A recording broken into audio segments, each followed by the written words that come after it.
Hi, my friends on YouTube. I told you guys that I And would definitely TikTok. come back and do a live, not a live stream, but more videos or live streams if I had something to say. So, my husband is on the autism spectrum. I may be too. We're not.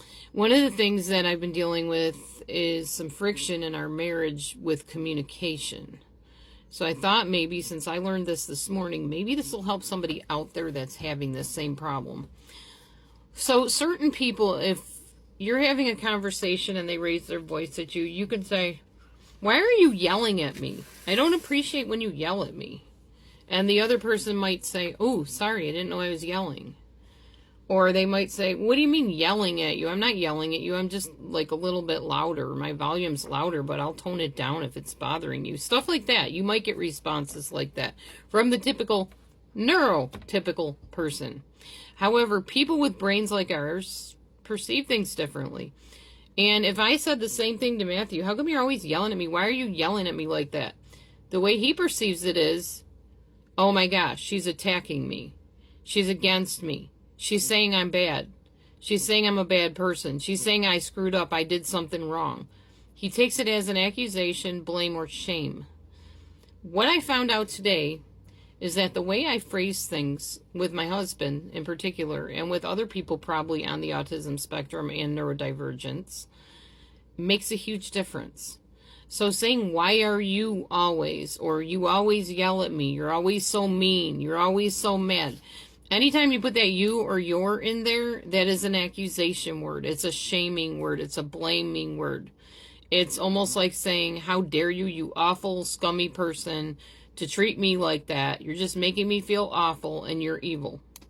That's how they kind of perceive that, a lot of people. So there's better ways to say that, but we'll get on with that in just a bit. I'll go back over it and I'll tell you the opposite way to say it that gets a much better response instead of a reaction and an escalation.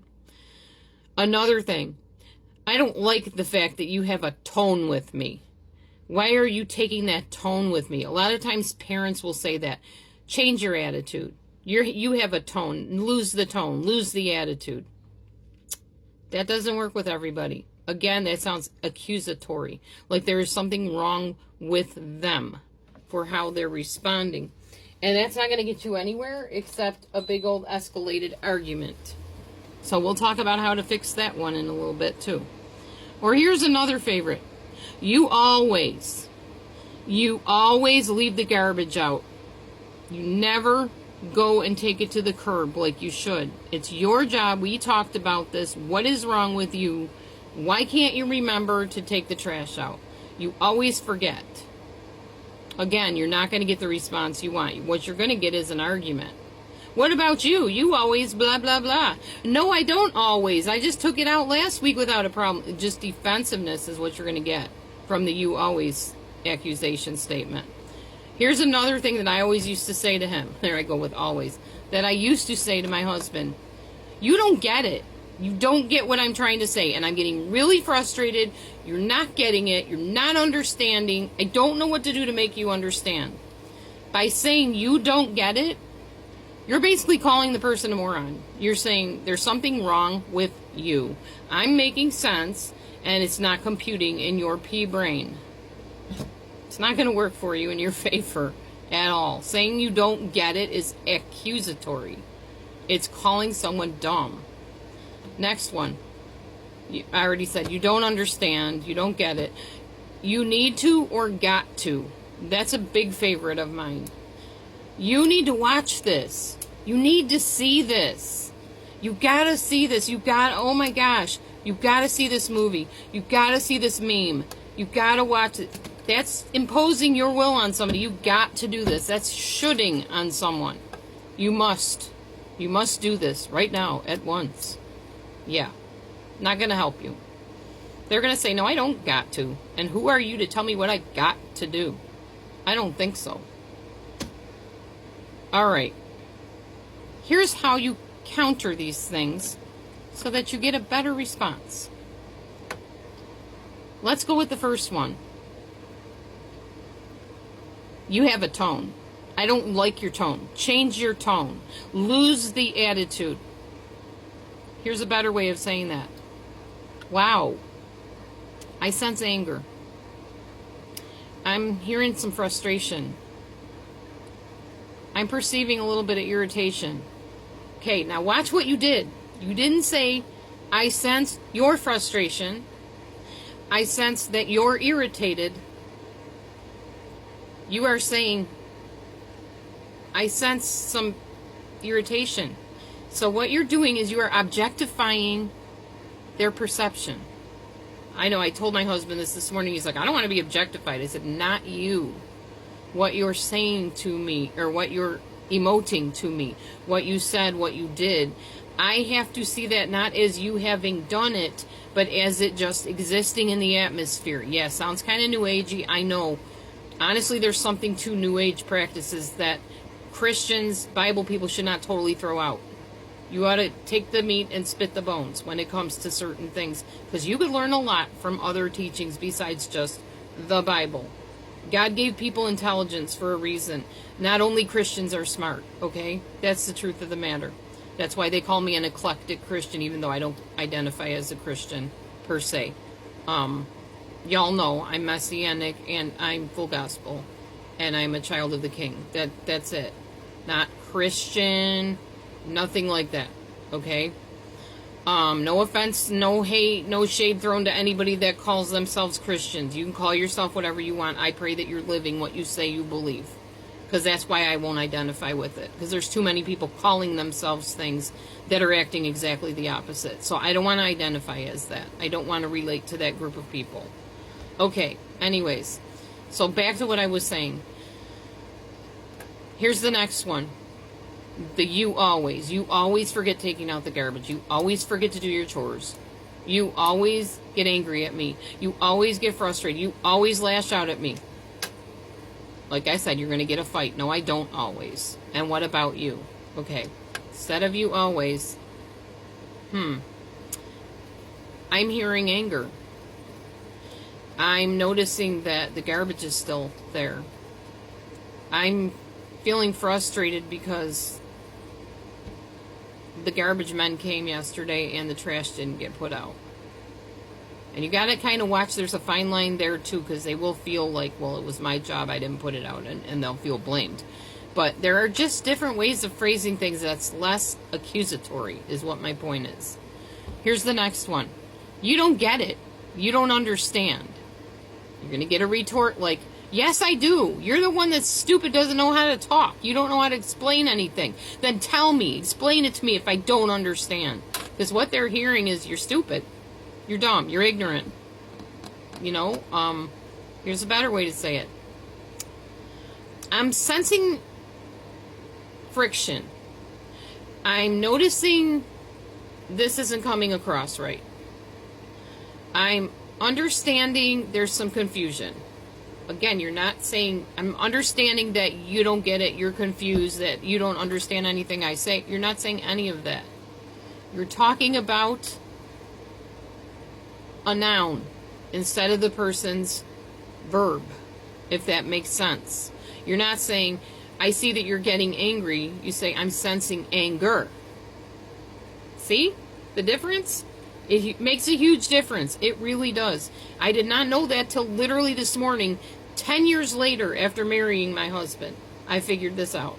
And I'm like, I've just got to share this with people, because if anybody can avoid the hurt and the pain that we've had from lack of understanding and feeling accused and shamed and blamed, I want to spare you that. Okay, next. I noticed anger.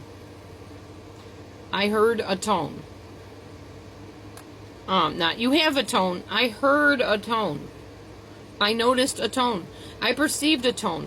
I sensed a tone. I sense tension. I feel tension. I feel frustration. You can't even say, I can't. You should not say, I am shooting on you now because I'm trying to show you something. You should not say, you're making me feel tense. I sense tension coming from you. I sense anger coming from you. No, you don't want to say coming from you, or you're doing, or you did, or you said. No, never say you, your, anymore at all. Try this and let me know how it works, seriously. What you're doing is depersonalizing it.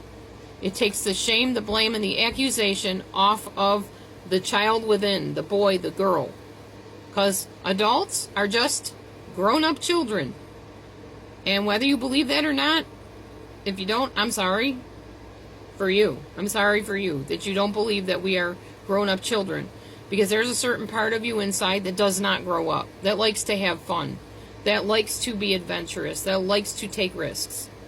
That's the child in you. That's the adventurous teenager in you. Adults don't like doing that. Adults are like, I'm mature. I'm an adult. We don't do those things. If people would learn to play like children more, go and buy yourself some Legos and Lincoln Logs and Tinker Toys and paper dolls and be a child again. There's nothing wrong with it. Don't lose your childishness. Even the Bible says that children are loved by Jesus. He brought them and sat them on his lap and said, don't prevent the little children from coming to me, because the kingdom of heaven is made up of these. It's not made up of well-knowing adults that, oh, I know it all. I have arrived. I am the top executive of my company. I don't have time for piddly stuff like that. Now, there are times and places for things, yes.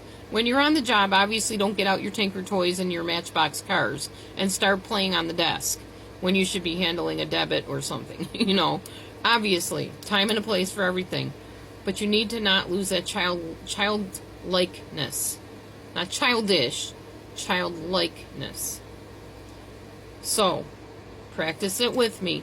I'm sensing anger. I notice defeat. I'm hearing boredom. I see confusion. I hear resentment.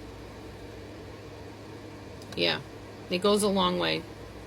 One of the things my husband taught me was, one of the ways I could talk to him is, if I feel like he's not understanding what I'm saying, a good way to put it is, I sense misunderstanding. What do you think I'm saying?